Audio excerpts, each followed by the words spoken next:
Hey everybody, it's Josie here. I'm going to be doing my wrap up today for the Femme Fan Tale Readathon that I took part in.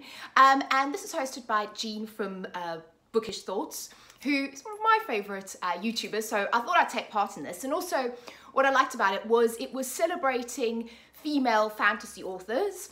And I think kind of the fantasy genre tends to be dominated by male authors, so I thought it was a nice thing to do to spend 7 days a week just reading female fantasy authors. And also what I wanted to do with these books that I read was also focus on stories that were obviously female-led, that were maybe a little bit feminist, a little bit queer, because that's what I'm all about. So I've got these books over here to talk about. So with this readathon, so it started unfortunately on a bit of a low for me. So the first book I picked up, and hilariously it's at the bottom. So the first book I picked up was this one over here. It's The Fifth Season by N.K. Jemisin. Now, I have been dying to get to this book because everybody has been saying how amazing it is, that it's really wonderful, you know, that it's, you know, it's queer, it has lots of representation in it, and it's really good. So I was really excited to start reading this. Unfortunately, I DNF'd this at page 100. I just couldn't get into the story. And I don't know if it was a mood I was in, if this book, and please tell me if you've read it and this is the case, but if this book is just kind of slow or not that great at starting and then kind of kicks in towards the end. But up until page 100, I wasn't connecting with the characters. There was just too many of them, the world magic system type of thing. I wasn't connecting with anything in this book. And it really irritated me because it was something that I was really looking forward to reading, and it was on my list of like 19 books that I needed to read in the first half of 2019, and I DNF'd it at page 100. So I'm really disappointed. Normally when I DNF books, I just send them straight to charity. So I don't keep all of the books I read. I read a lot of books, but I only keep the ones that I think I want to reread, or that I really love, or that I really, you know, if there's a special edition that I really want to hang on to. Everything else, I believe in, you know, recycling. I buy a lot of books from charity shops, and I think it's a good thing for them to go back there for someone else to read. And normally if I DNF a book or I don't like a book, that just goes straight to the charity shop. With this one, I feel like I want to hang on to it and give it another go. But yes, let me know if I should give it another go, or if you think it gets any better. So yeah. Then the second book I picked up, and unfortunately it wasn't really getting much better. So the second book I picked up is this one here, The Invisible Library by God, I can't speak today. The Invisible Library by Genevieve Cogman. This was kind of billed as a sort of a kind of a spy, well not spy, like a bit of an action, a bit of a steampunk kind of book, and I got that a little bit. Also, I thought it would be really cool. So it's about this group of people that there's a secret library, and basically they have to stockpile certain, or go and find certain books that I think are deemed dangerous, and they go to different worlds and different time periods, and I thought that sounded really interesting. Problem was, it just wasn't.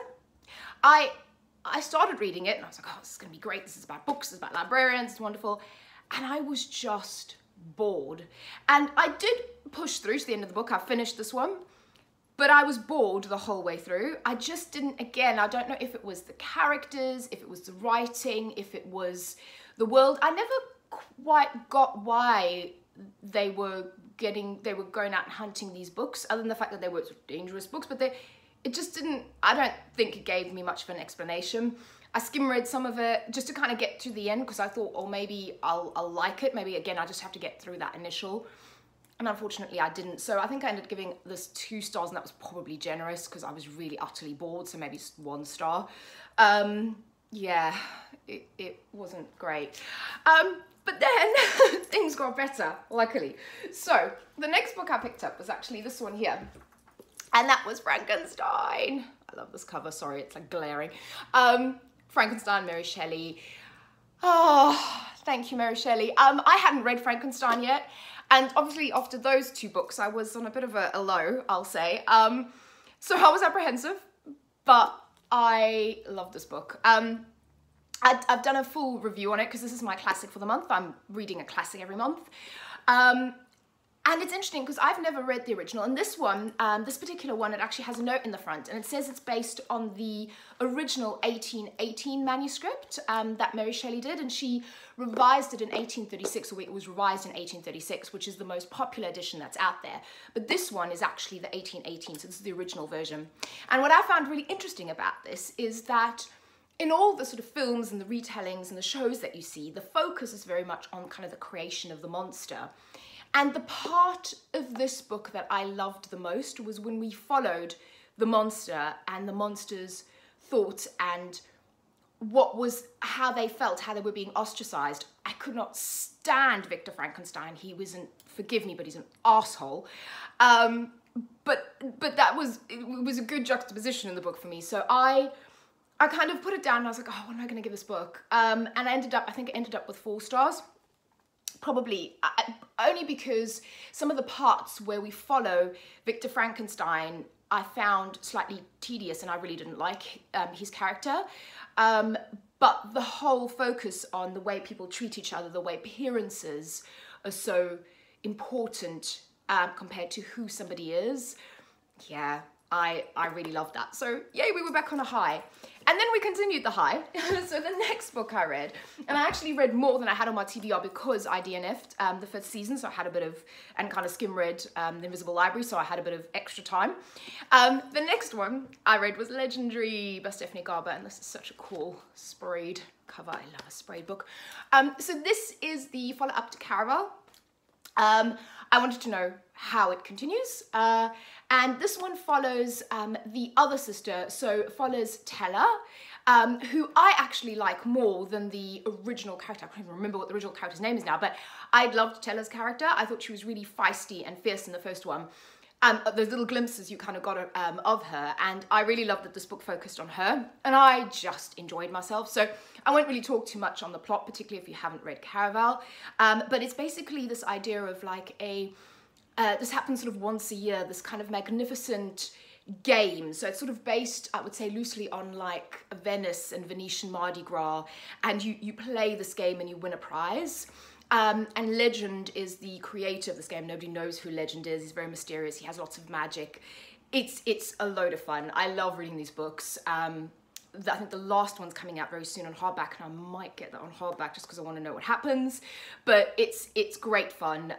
The world is beautiful. It's magical. The descriptions, the whole carnival-esque theme of it, I love it. So yeah, this was a 4-star read for me just because it was fun and I really enjoyed myself. Then the next one I read was this one over here. It is Tentacle. So this is so hard to describe. So it is a translated work, and it's set in, I think it's, yeah, South Dominica. And it is, it has magic, it has magical realism. It talks about the nature of gender. It has sort of almost like a mystery element to it. It's a very strange little book, and it's one of those books where when I finished it I just actually wasn't even sure, did I like it, did I not like it, how do I feel about it. Some of the bits have stayed with me. I don't really know how to describe it. It's a kind of thing where you sort of have to read it yourself. It's post-apocalyptic, it has elements of that, of, you know, humanity and where we're going, experimental kind of science around gender. It's interesting. It's an interesting book. Yeah, I don't even know how to star rate it, but it's interesting. The next one I read after that, we went down a bit of a slump again. So I read this one, Daughter of the Burning City. This was another one that I was really hotly anticipating. A lot of people have said it was very good. Again, it's based on a carnival, which is something I love. So Nights of the Circus, The Night Circus, Caraval, all of those books. I love anything to do with circus and freak show. There's a great Alice Hoffman book called Museum of Extraordinary Things that's kind of set at this Coney Island sort of freak show, which I love. So this one has those elements of, the setting is gorgeous. So I loved reading about the setting of this, it's called Gomorrah. So like as in the biblical reference of this kind of debauched carnival freak show-esque, and there is this girl. So our protagonist, she has the ability to create illusions. So she can create, I guess, people from her mind, and they are her illusions. They perform in this show. And because they're illusions, they shouldn't be able to be harmed or killed, but suddenly her illusions start dying. And she's trying to work out what's happening. That bit I liked. I loved all the setting. I don't particularly like politically driven fantasy narratives. And a lot of the driver behind this turns into sort of politics, which I didn't like. So it's one of these books where there are elements that I really loved, and there are elements that I wasn't, like the actual mystery itself, and I guessed who the bad guy was, which is annoying quite early on. And yeah, the mystery itself, it didn't really keep me gripped. I wish the setting and some of these characters could have been, like, I would have loved to have concentrated on her and her kind of freak show-esque illusions, and that would have been cool. I wish this had been, the storyline had been different with the same setting, if that makes sense. But I won't be continuing with that. I think there's another book, but no. So then the next one I read is this one over here, is Out of the Blue by Sophie Cameron. So all I needed to know about this is Sapphic and angels. And basically the premise is that suddenly one day angels start falling from the heavens, these beings, and the whole world kind of becomes obsessed with this. And our protagonist and her father and her sister go up to Edinburgh in Scotland to kind of, he's obsessed with these angels after his wife died, and they go, and he's convinced that there's going to be another angel that falls while they're there, and her father is so immersed in this sort of angel thing and wanting to hunt one down and actually find an angel that's alive, because most of them, all of them, I think up until that point, have been dead once they've fallen. And our lead character, she's not really on board with this, her sister is.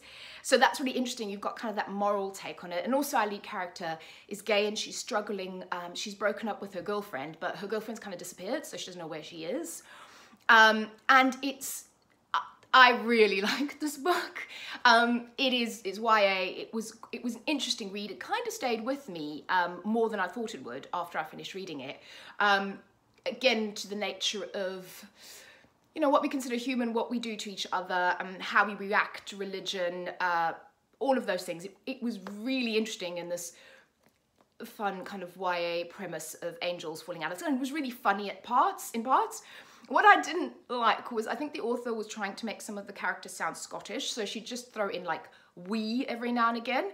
And then, I don't know, don't do that. But other than that, I really enjoyed this book. This is sort of a 3.5 star, maybe even 4 read. And then the last one, which I loved, is this one over here. It's Huntress by Melinda Lowe. So it's really funny with this. I have kind of been put off reading this one for a while because there was I read some really bad reviews on it. And I don't know why. Because Melinda Lowe wrote Ash, which is a Cinderella retelling with a queer Cinderella, basically. And I really liked that book, but a lot of people were saying this one isn't very good. So this one's set in the same world, but it's set way before there. So the story in Ash. So the author does put a note in saying, you know, this is set before. And it's kind of, I guess, the origin story of the Huntress. So if you've read Ash, you'll know what I mean. But this is like, so they go off, this is fairies, a beautiful girl queer romance in it. There's a unicorn. You know, it's adventure. They're going on a mission. They have to do something. I don't want to give away the plot, but it is so cool. I loved it, their whole journey to where they need to go, kind of the depiction of the Fae, and this beautiful kind of love story and romance between Katie, who is the Huntress. It just, it's so beautiful. Katie and Tasman are just two lovely characters. I think it's beautifully written. I love this book. This is a 5-star read for me. So yeah, so we ended on a massive high. So I really enjoyed that. Thank you for hosting this readathon. I really loved it and hope to do it again next year. So I'll speak to you guys soon. Bye-bye.